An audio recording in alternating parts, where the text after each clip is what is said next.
بسم اللہ الرحمن الرحیم الحمدللہ والصلاة والسلام علی رسول اللہ اشہد ان لا الہ الا اللہ وحدہ لا شریک لہ واشہد ان محمدا عبدہ ورسولہ صلی اللہ علیہ وسلم۔ سامعین محترم، صحیح بخاری کتاب الصلاۃ نماز کے مسائل بیان کرتے ہوئے امام بخاری رحمۃ اللہ علیہ نے 431 نمبر حدیث پر جو عنوان قائم کیا ہے وہ ہے باب من صلی وقدامہ تنور او نار او شیء مما یعبد فاراد بہ اللہ،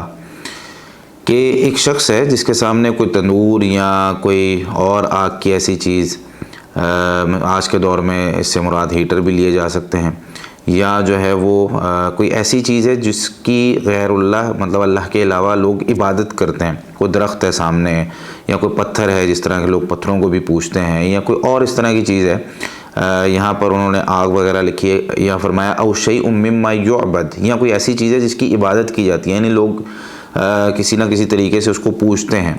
لیکن اس کا ارادہ نماز پڑھنے والے کا وہ نہیں ہے، یہ اللہ کے لیے نماز پڑھ رہا ہے، تو کیا ایسی صورت میں نماز پڑھنا جائز ہے؟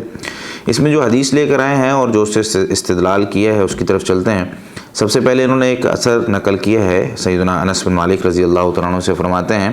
وقال الزہری اخبرنی انس بن مالک رضی اللہ عنہ قال قال النبی صلی اللہ علیہ وسلم عرضت علی النار وانا اصلی۔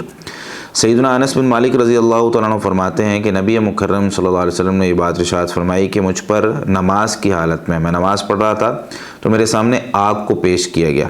اور یہ حدیث 431 نمبر ہے، جو کہ جس کے راوی سیدنا عبداللہ بن عباس رضی اللہ تعالیٰ عنہما ہے۔ فرماتے ہیں ان خسفت الشمس، سورج کو گرہن لگ گیا، فصلی رسول اللہ صلی اللہ علیہ وسلم، تو رسول اللہ صلی اللہ علیہ وسلم نے اس حالت میں نماز پڑھائی۔ ثم قال، پھر آپ صلی اللہ علیہ وسلم نے فرمایا اریت النار فلم ارى منظرا کالیوم قط افزع، مجھے نماز میں آگ دکھائی گئی، جہنم دکھائی گئی، اور اس سے خطرناک منظر میں نے پہلے کبھی نہیں دیکھا۔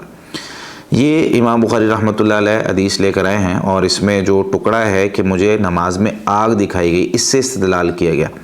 یہ حدیث صحیح بخاری میں ہی دوسری جگہ پر موجود ہے 5197 نمبر پر، جس میں ایک لمبا قصہ ہے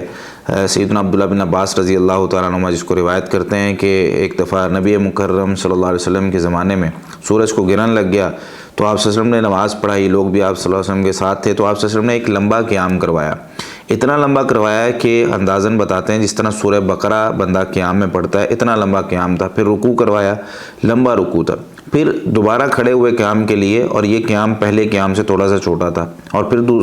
دوسرا رکوع کیا، یہ رکوع پہلے رکوع سے تھوڑا چھوٹا تھا، پھر باقی نماز اسی طریقے سے پڑھی، اور پھر دوسری رکعت بھی اسی طریقے سے 2 قیام اور 2 رکوع کے ساتھ ادا کی۔ تو یہ نماز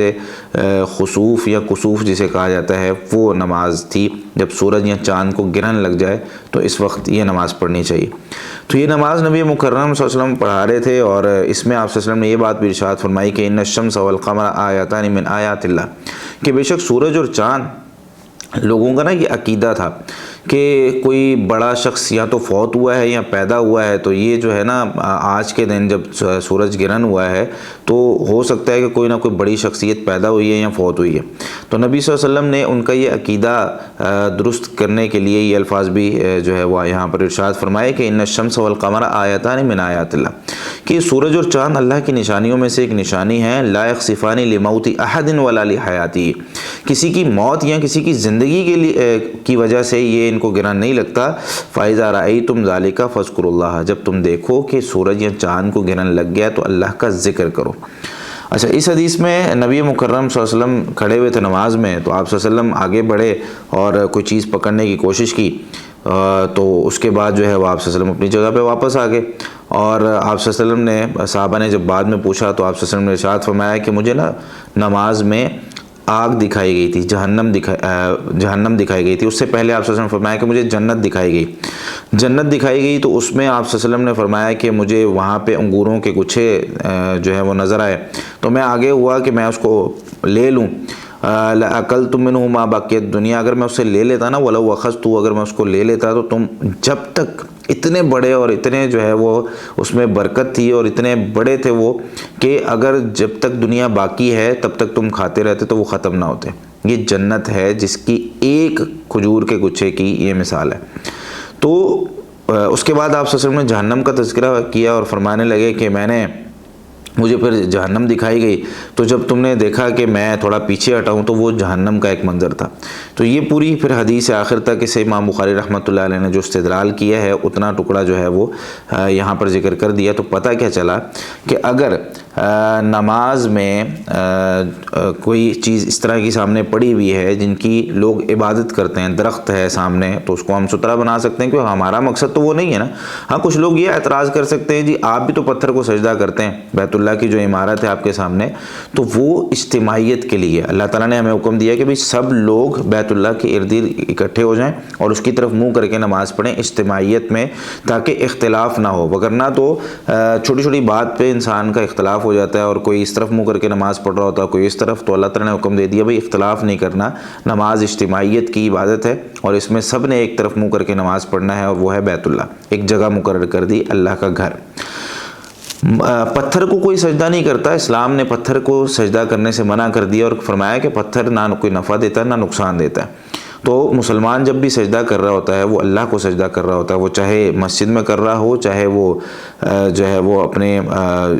گھر میں کہیں نوافل وغیرہ پڑھ رہا ہے یا کہیں نماز پڑھ رہا ہے، تو اللہ کو سجدہ کر رہا ہوتا ہے۔ یہ اگر اس کا عقیدہ ہے تو امام بخاری رحمۃ اللہ علیہ فرماتے ہیں کہ اس کے سامنے اگر کہیں ہیٹر وغیرہ جل رہا ہو، آج کے دور میں ہم یہ مثال لے سکتے ہیں، کیونکہ کئی لوگ اس پر بھی اعتراض کرتے ہیں نا، جی سامنے آگ جل رہی ہے تو آپ جو اس کو سجدہ کر رہے ہو، نہیں بھائی، عقیدہ اور نظریہ اس میں بڑا میٹر کرتا ہے، اور نبی مکرم صلی اللہ علیہ وسلم کی اس حدیث سے انہوں نے استدلال کیا ہے۔ یا سامنے درخت ہے یا پتھر ہے، کوئی اور پڑے ہوئے ہیں، تو پتھروں کی بھی لوگ عبادت کرتے ہیں۔ تو اس سے یہ پتہ چلا سب سے پہلا مسئلہ کہ جب سورج گرہن لگ جائے تو اس وقت نماز پڑھنی چاہیے، اللہ کا ذکر کرنا چاہیے۔ اور یہ پتہ چلا کہ اگر کوئی چیز صحابہ کرام جس طرح پوچھ لیتے تھے، اگر کوئی طالب علم کو یا